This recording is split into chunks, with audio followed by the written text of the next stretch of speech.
مولانا محمد زکریا صاحب رحمۃ اللہ علیہ اپنے آخری ایام میں، اپنے آخری سالوں میں، اپنے آخری اوقات میں بار بار اپنے خلفاء کو، اپنے متوسلین کو اس بات کی نصیحت کرتے تھے، درود شریف کی کثرت کرو، موت کو کثرت سے یاد رکھو، درود شریف کی کثرت کرو اور موت کو کثرت سے یاد کرو، اس لیے کہ موت کو یاد کرنا ہی دل کی بیماریوں کا علاج ہے، ساری برائیوں سے بچنے کا علاج ہے۔ تو بھائی موت کو یاد رکھیں گے نا انشاءاللہ، اور درود شریف کی بھی کثرت کریں گے انشاءاللہ۔ ایک حدیث شریف میں آتا ہے کہ جو آدمی روزانہ 1000 مرتبہ درود شریف پڑھے، 1000 مرتبہ درود شریف پڑھے۔ القول البدیع علامہ سخاوی رحمۃ اللہ علیہ کی ایک بڑی مستند کتاب ہے، اس میں انہوں نے یہ حدیث لکھی ہے، وہ فرماتے ہیں آپ علیہ السلام کا ارشاد ہے، من صلی علی کل یوم 1000 مرۃ لم یمت حتی یری مقعدہ من الجنہ، جو روزانہ 1000 مرتبہ درود پاک پڑھے گا تب تک نہیں مرے گا جب تک اللہ اس کو جنت میں اس کا گھر نہ دکھائے۔ جنت میں اس کا جو گھر اللہ نے مقرر کیا ہے نا، اللہ وہ اس کو مرنے سے پہلے دکھائے گا۔ تو روزانہ 1000 مرتبہ درود شریف پڑھیں تو کیا ہی کہنے۔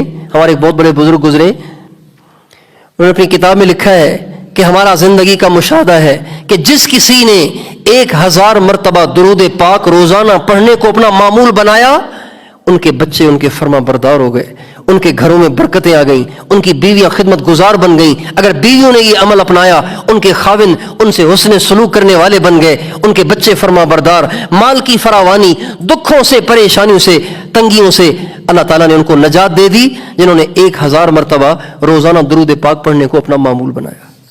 اور 1000 دفعہ پڑھنے میں کوئی 6 گھنٹے نہیں لگتے، 1000 دفعہ پڑھنے میں ٹوٹل 20 منٹ لگتے ہیں۔ نماز والا درود پڑھنا ضروری نہیں ہے، وہ پڑھیں تو سب سے افضل۔ اگر چھوٹا سا بھی درود شریف پڑھ لیں تو بھی درود کہلائے گا، اس سے بھی وہی اجر ملے گا جو درود پڑھنے پہ اجر بتایا گیا ہے۔ ایک درود شریف ہے، صلی اللہ علی حبیبہ محمد و آلہ وسلم، اس درود پاک کو 20 منٹ میں 1000 دفعہ پڑھا جا سکتا ہے۔ اور ایک درود شریف ہے، صلی اللہ علی سیدنا محمد و آلہ وسلم، اس درود شریف کو 1000 دفعہ پڑھنا 20 منٹ میں آسان ہے، 20 منٹ میں ہو سکتا ہے۔ تو کیا خیال ہے، درود پاک کو اپنا ورد بنائیں گے نا انشاءاللہ، اپنے بچوں کو بھی درود پاک پہ لگائیں۔ دیکھیں جب درود شریف انسان پڑھتا ہے نا، ہمارے نبی کا ارشاد ہے، جب کوئی مسلمان درود پاک پڑھتا ہے تو درود پاک پڑھتے ہی ایک فرشتہ اس درود پاک کو لے کر ہمارے نبی کی خدمت میں جاتا ہے اور پڑھنے والے کا بھی نام لیتا ہے، پڑھنے والے کے باپ کا بھی نام لیتا ہے کہ یا رسول اللہ فلاں فلاں کے بیٹے نے یہ درود آپ کی خدمت میں بھیجا ہے۔ ہمارے نبی فرماتے ہیں جب وہ فرشتہ مجھے وہ درود آ کے سناتا ہے، میں اپنے اس امتی کے لیے دعائیں کرتا ہوں۔ ایک دفعہ درود پڑھنے پر حضور دعا فرماتے ہیں، جو 1000 مرتبہ روزانہ نبی پاک علیہ السلام پہ درود بھیجے گا، سلام بھیجے گا، بتائیے قیامت کے دن حضور اس کو پہچانیں گے نہیں پہچانیں گے؟ 1000 دفعہ جس کے روزانہ سلام آئے اور 1000 دفعہ اس کا نام حضور کے سامنے لیا جائے، اس کو کیسے نہیں پہچانیں گے قیامت کے دن؟ تو اس لیے ہم اور آپ درود پاک کی کثرت کریں، اپنے گھر والوں کو اس پہ لگائیں۔ یہ سارے مسائل کا اللہ پاک نے درود پاک کی کثرت میں حل رکھا ہے۔ ایک چھوٹی سی حدیث سناتا ہوں، پھر انشاءاللہ ذکر کریں گے۔ ہمارے نبی کے ایک صحابی ہیں جو سب سے بڑے قاری اس امت کے کہلائے، ان کا نام ہے ابی ابن کعب رضی اللہ عنہ۔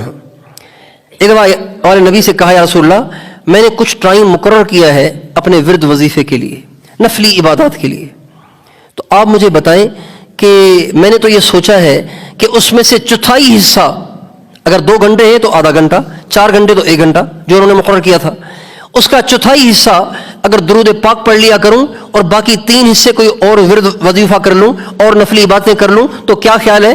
اور انہوں نے بہت اچھا، لیکن اگر بڑھاؤ تو اور اچھا۔ انہوں نے کہا جی یا رسول اللہ پھر ایسے کر لیتا ہوں کہ 4 حصوں کی بجائے 3 حصے کر لیتا ہوں، 1/3 درود پاک، باقی 2/3 دوسرے اعمال۔ آپ نے فرمایا بہت اچھا، لیکن بڑھاؤ تو اور اچھا۔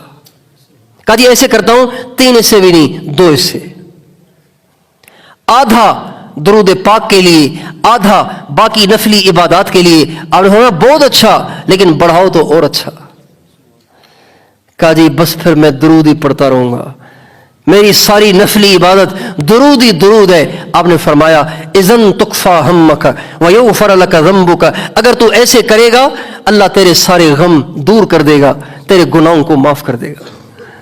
تو بھائیو درود شریف کی کثرت کریں، اپنے گھروں میں درود پاک کا ماحول بنائیں گے انشاءاللہ. اللہ تعالی ہم سب کو توفیق عطا فرمائے.